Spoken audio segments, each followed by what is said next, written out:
Halo semua, selamat datang di podcast Cerita Kecil Sebelum Tidur. Hari ini aku akan menjelaskan tentang sesuatu yang sederhana tapi menjadi penyelamat ketika kita sedang dalam situasi yang menegangkan gitu.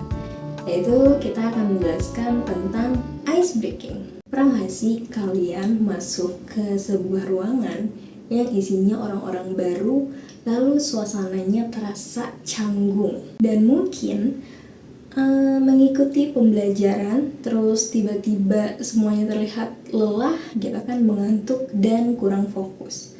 Nah, disitulah ice breaking dibutuhkan.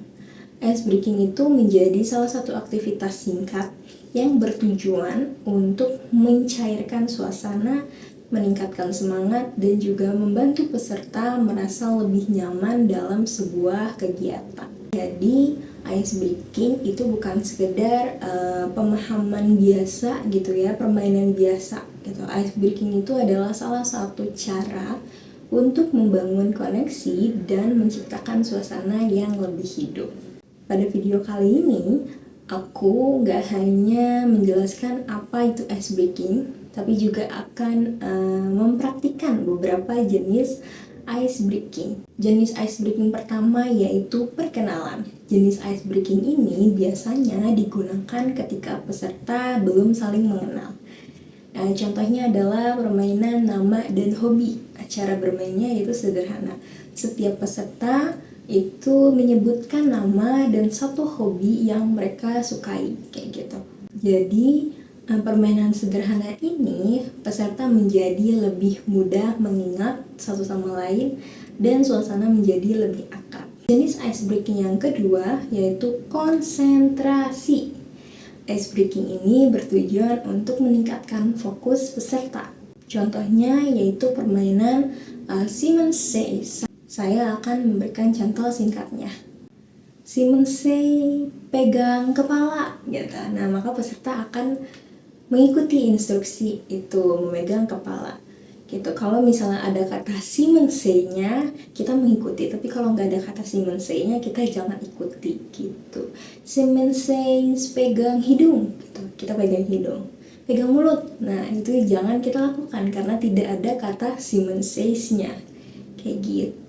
Permainan ini memang terlihat sederhana tetapi sangat efektif untuk melatih fokus dan konsentrasi. Apalagi kalau memang keadaannya sedang lelah sekali gitu ya. Dan melakukan ini gitu akan mengembalikan fokus peserta. Dan jenis ice breaking yang ketiga yaitu gerak dan energi.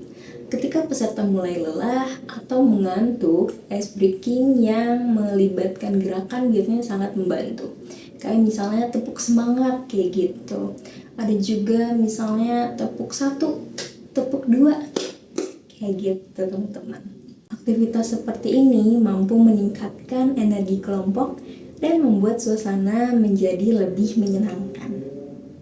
Jadi teman-teman, melalui aktivitas sederhana itu peserta belajar mengenali perasaannya sendiri sekaligus memahami kondisi orang lain kayak gitu. Dari beberapa contoh tadi, kita bisa melihat bahwa ice breaking memiliki banyak bentuk dan tujuannya. Ada yang digunakan untuk perkenalan, ada yang digunakan untuk meningkatkan fokus gitu, melatih fokus, ada yang digunakan untuk menghilangkan rasa boring gitu kan.